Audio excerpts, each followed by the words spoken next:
Assalamualaikum, pertemuan kali ini kita akan bahas tentang bab magnet ya, jadi kemagnetan dan pemanfaatannya dalam produk teknologi. Yang pertama kita bahas adalah manfaat medan magnet dulu deh pada migrasi hewan. Jadi kita tahu bahwa bumi kita itu merupakan medan magnet yang sangat besar dan ini bisa digunakan untuk perpindahan hewan. Misalnya hewan apa yang berpindah? Burung. Burung ini dia memiliki sensor magnetik sehingga dia itu berpindah dari kutub utara ke kutub selatan ataupun sebaliknya itu dengan navigasinya yang dibantu oleh medan magnet bumi.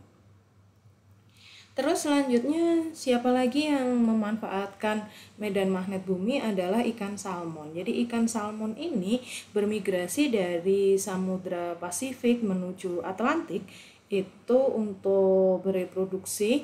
Dia juga memanfaatkan medan magnet bumi. Selanjutnya hewan lain adalah penyu laut ini. Penyu ini bermigrasi bisa sampai dengan 10 tahun.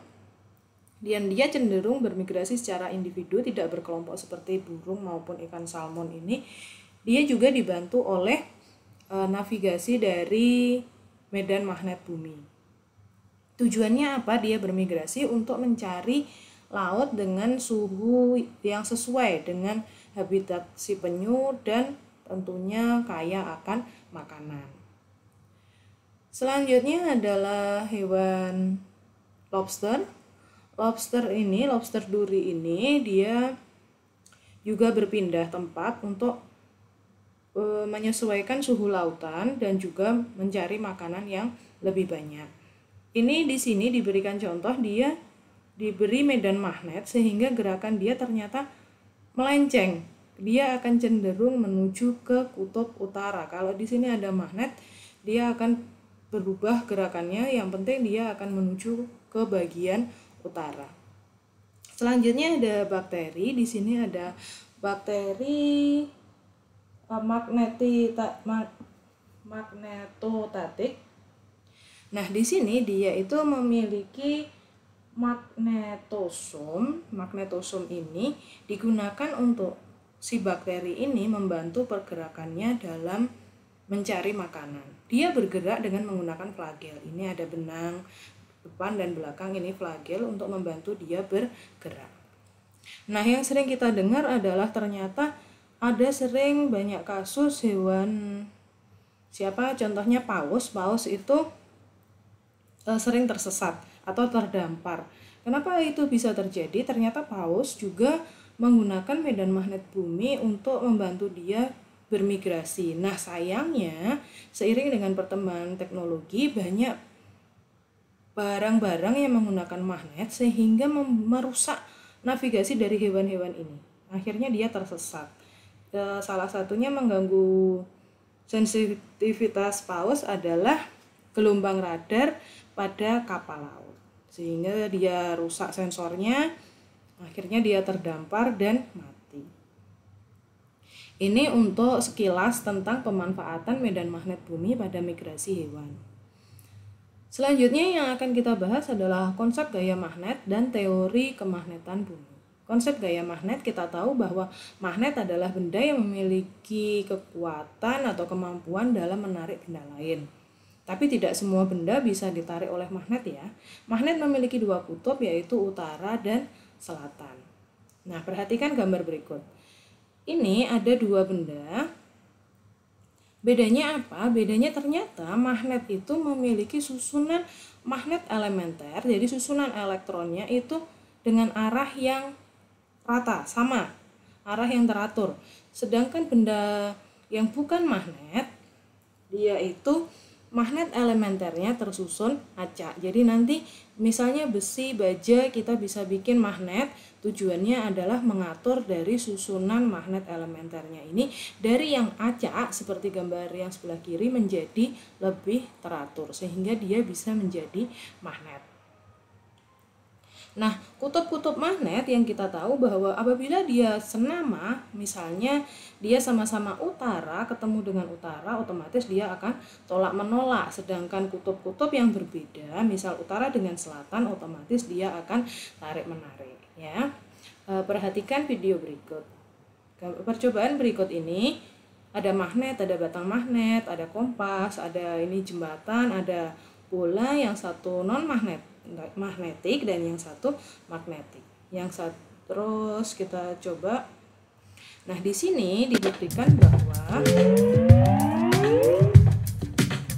ternyata kutub yang senama sama-sama utara, dia akan tolak menolak, dia tidak mau nempel. Apa yang terjadi sesuai dengan teori tadi ya, kalau dia senama dia akan tolak menolak. Sekarang kita balik, kalau dia utara ketemu dengan selatan, ternyata dia akan tarik menarik.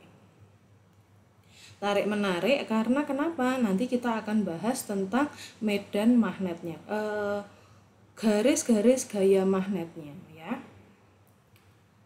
Terus ini menunjukkan bahwa ada bola ini non magnetik. Jadi nanti ada benda magnetik dan ada benda non magnetik. Kalau dia itu magnetik, dia bisa ditarik atau terpengaruh oleh magnet. Tapi kalau non, berarti dia tidak dipengaruhi. Jadi bola yang satu dia berpengaruh, yang satunya tidak. Nah, sekarang ada kompas. Ternyata kompas ini kalau normalnya dia tadi kan menunjuk ke arah utara dan selatan. Sebelum adanya magnet yang mendekat. Jadi kalau posisi normal tadi hewan otomatis dia akan menuju ke utara ataupun selatan karena bumi memiliki kutub magnet utara dan kutub magnet selatan. Apa yang terjadi jika didekati dengan magnet? Batang di sini ternyata kompasnya jadi tidak stabil. Ini yang membuat hewan-hewan tadi menjadi tersesat ya. Terus kita masih amati. Oke, dan dia terus tidak stabil selama dia masih ada magnet yang mendekati jarum kompas. Nah, selanjutnya kita akan belajar tentang sifat bahan magnet tadi. Tadi ada bola, bola itu non metalik dan metalik. Nah, di sini ternyata meskipun dia ngomong metalik, nggak semua logam itu bisa ditarik oleh magnet. Ini dibuktikan dengan dibaginya menjadi 3 bagian. Ada ferromagnetik, benda yang ditarik kuat, dan ada paramagnetik yang ditarik lemah. Di sini bisa tapi lemah. Contohnya siapa? Magnesium, litium itu ditariknya lemah. Kalau dia magnetik tidak dapat ditarik oleh magnet. Kita tahu bahwa emas, perak, tembaga ini adalah logam, tapi dia tidak bisa ditarik oleh magnet. Kenapa? Karena dia termasuk diamagnetik. Beda dengan besi, baja, ini adalah ferromagnetik, dia pasti ditarik kuat oleh magnet ya. Ini dihafalin ya. Ferromagnetik apa, paramagnetik apa, diamagnetik itu apa, dan contohnya itu apa, itu sering keluar. Nah, ini juga sering keluar cara membuat magnet. Cara membuat magnet bisa digosok. Ingat bahwa ujung batang besi yang pertama kali digosok akan memiliki kutub yang sama. Jadi kalau digosok, dia akan memiliki kutub magnet yang sama. Perhatikan percobaan berikut. Nah, di sini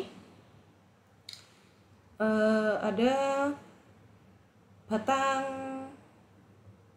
paku. Batang pakunya ini pertama belum menjadi magnet karena dia tidak bisa menarik.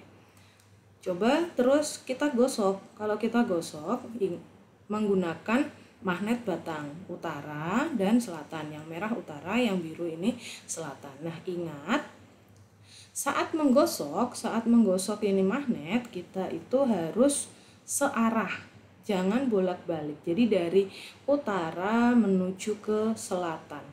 Dari utara menuju ke selatan, nggak boleh bolak-balik ya. Sama dengan kalian mengasah pisau, itu juga harus searah. Kalau dia bolak-balik utara selatan selatan utara begitu, dia otomatis tidak akan bisa menjadi magnet. Jadi menggosoknya searah, digosok beberapa kali, dan di sini kita menggunakan contohnya adalah besi. Besi ini bersifat magnetnya sementara. Tujuan penggosokan ini adalah merapikan atau menata dari magnet elementer pada logam besi ini. Saat dia sudah rapi, berarti dia sudah menjadi magnet. Oke. Terus digosok sampai semua magnet elementernya tersusun rapi. Ingat bahwa gosoknya searah, dan yang pertama kali masuk tadi, yang pertama kali digosok, ujung yang di sini akan sama dengan yang merah tadi.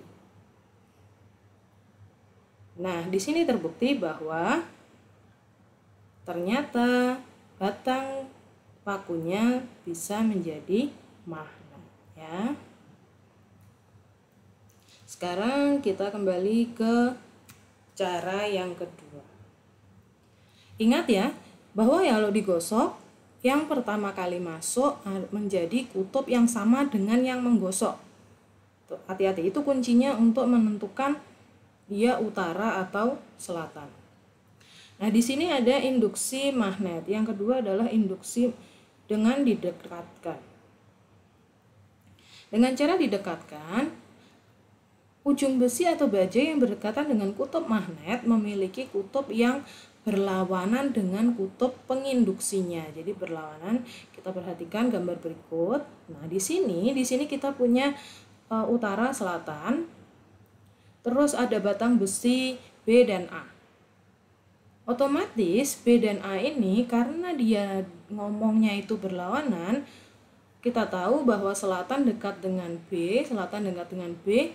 Lawan dari selatan adalah utara, berarti B menjadi kutub utara dan A menjadi kutub selatan. Pada paku ini, contoh selanjutnya adalah paku ini. Di sini ada kutub utara, di sini ujung payungnya ini otomatis akan menjadi kutub selatan, dan di sini akan menjadi kutub utara. Karena kalau didekatkan, dia hasilnya adalah kutubnya berlawanan. Contoh selanjutnya, di sini ternyata ada paku 1, paku 2. Kita tahu bahwa tadi paku 1 yang di sini adalah kutub selatan, di sini utara, berarti pada paku 2 di sini selatan, di sini utara. Jadi selang-seling selatan, utara, selatan, utara, selatan, utara. Beda dengan yang digosok tadi ya. Selanjutnya kita ke cara yang ketiga. Yang ketiga adalah induksi elektromagnetik. Induksi elektromagnetik ini dengan cara dialiri arus listrik. Yang paling simpel dialiri dari baterai. Dan utara selatannya ditentukan dari mana? Utara selatannya ditentukan dari cara melilitnya dan arah arus yang mengalir pada kawatnya. Perhatikan gambar berikut. Nah, ini percobaan membuat magnet dengan cara elektromagnet. Ada baterai, ada kutub positif, ada kutub negatif, terus dililitkan ke paku. Nah, lazimnya nanti di soal itu biasanya gambarnya seperti ini. Ada kutub positif, kutub negatif. Ingat bahwa arus mengalir dari kutub positif menuju ke kutub negatif. Jadi arusnya dari titik A menuju ke titik B. Kita bisa tahu ini selatan, ini utara dari mana? Kalian bisa menggunakan tangan kanan kalian. Ingat harus tangan kanan ya. Karena di sini itu melilitnya ini dia pertama dari depan. Jadi saran saya kalian menggunakan tangan kanan kalian. Terus genggamlah alat tulis kalian, mau pensil mau bolpen silahkan. Kalau dia itu tergambar kawat dulu, berarti posisikan wajah, tangan, baru alat tulis kalian. Ibu jari selalu menunjukkan arah utara. Jadi ibu jari kalian itu ada di mana? Itu akan menunjukkan arah utara. Di sini positif negatif. Dia ternyata kawat dulu.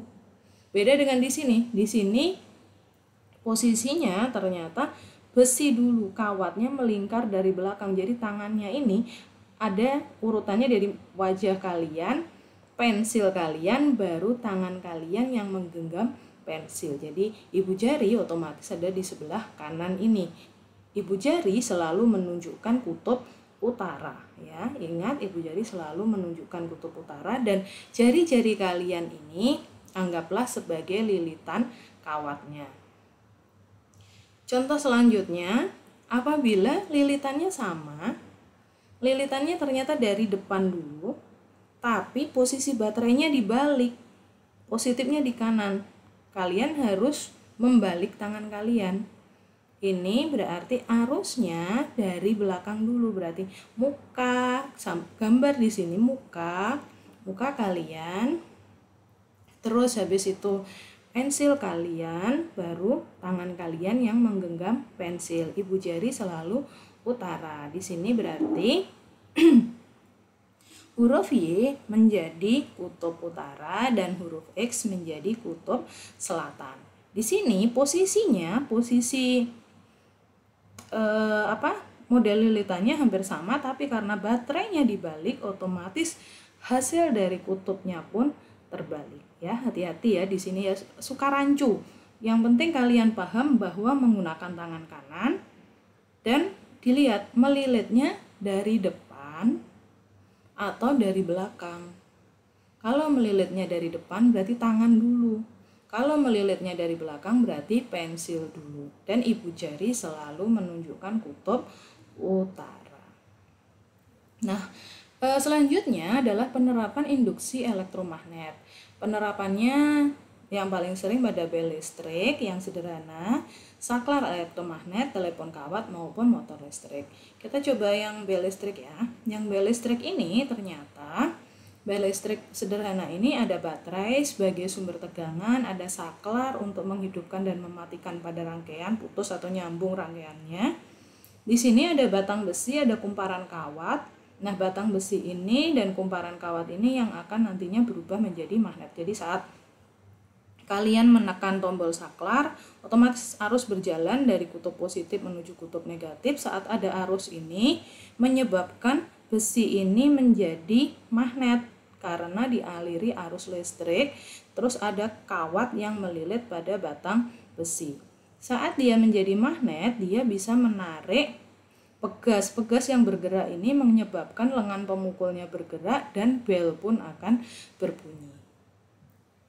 Selanjutnya tadi sudah cara membuat magnet, kita sekarang ngomong cara menghilangkan sifat magnet. Jadi magnet bisa dibuat, juga bisa dihilangkan sifat kemagnetannya. Caranya bagaimana? Caranya dengan cara yang satu adalah dipukul, yang kedua bisa dengan cara dipanaskan maupun dialiri dengan arus bolak-balik. Kalau tadi kan arusnya searah, kalau di sini dialiri dengan arus bolak-balik. Jadi tujuan dari ketiga kegiatan ini adalah untuk membuat magnet elementernya menjadi tidak teratur. Saat magnet elementernya sudah tidak teratur, maka dia sudah bukan magnet lagi. Nah, selanjutnya apa? Daerah di sekitar magnet yang dapat mempengaruhi magnet ataupun benda ferromagnetik disebut dengan medan magnet. Jadi di sini ini namanya adalah garis-garis gaya magnet. Ini ada menghasilkan medan magnet. Jadi ingat bahwa utara itu arahnya selalu keluar dan selatan arahnya selalu masuk. Ini yang mengakibatkan utara dan selatan saling tarik-menarik. Kalau dia sama-sama misal selatan, berarti sama-sama arahnya masuk, otomatis dia akan tolak-menolak. Dan di sini sama-sama keluar, utara dengan utara otomatis akan juga tolak-menolak. Jadi kenapa utara dan selatan tarik-menarik? Karena arah medan magnetnya berlawanan. Example is thermal radiation. Nah,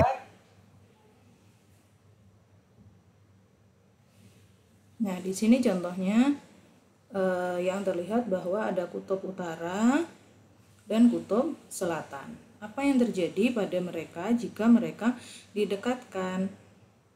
Seperti yang sudah dijelaskan, ternyata selatan dengan selatan otomatis dia akan tolak-menolak karena arah garis gaya magnetnya sama-sama masuk menuju ke dalam.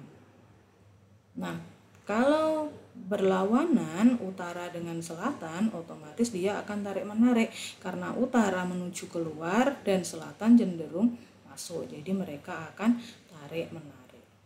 Nah, di sini gambar dari medan magnet ini jika digambar, jadi kalian punya batang magnet, terus diberi serbuk besi, dia akan terbentuk serbuk besinya seperti ini. Ini menunjukkan bahwa di sini adalah masih mengandung medan magnet. Semakin jauh otomatis gaya magnetnya akan semakin kecil. Nah, serbuk besi paling banyak adalah di ujung-ujung batang magnet ini karena gaya magnetnya yang paling besar ya. Ini nanti tolong dipraktekkan untuk tugas KI 4. Batang magnetnya bebas, bisa magnet batang, magnet U maupun magnet keping yang ada di rumah kalian. Selanjutnya yang kita bahas adalah kemagnetan bumi. Kita tahu bahwa bumi tadi adalah magnet raksasa, memiliki kutub magnet. Hati-hati di sini, kutub utara magnet dan kutub selatan. Kutub utara berada di kutub selatan, jadi dibalik ya. Kutub utara magnet bumi ada di kutub selatan. Sedangkan kutub selatan magnet bumi ada di kutub utara. Sudah? Di sini ini yang sering kebolak-balik, jadi dibalik. Kenapa kompas itu menunjukkan seperti itu? Karena utara, selatan kebalik. Perhatikan di sini. Nah, di sini ini ada jarum kompas. Ini kutub selatan bumi. Kutub selatan bumi ada di kutub utara. Jadi ada di dekat Greenland, itu berarti kutub selatan bumi. Nah, sekarang kalau kutub magnet bumi yang bagian utara ada di Atlantik ya. Jadi di sini ternyata menunjukkan penyimpangan. Kompas ini jadi biru sama merah ini menunjukkan jarum kompas. Kompasnya itu ternyata dia nggak lurus, benar-benar lurus dengan kutub magnet bumi. Ini kemiringannya ini disebut dengan sudut deklinasi. Jadi ketidaktepatan kutub utara dan kutub selatan magnet disebut dengan deklinasi. Hati-hati, ini harus dihafal. Jadi ketidaktepatan kutub utara dan kutub selatan pada jarum kompas. Penyimpangannya ini disebut dengan deklinasi. Sedangkan kalau dengan arah horizontal, arah ekuator ini dia disebut dengan inklinasi. Medan magnet membentuk sudut horizontal pada permukaan bumi yang disebut dengan inklinasi. Jadi kuncinya kalau dia itu penyimpangan pada jarum kompas arah vertikal berarti deklinasi, kalau arah horizontal berarti dia inklinasi. Cukup sekian untuk hari ini. Minggu depan insya Allah kita mulai menghitung lagi. Semoga paham. Jika tidak paham atau kurang paham silahkan bertanya. Boleh japri, boleh lewat grup. Assalamualaikum.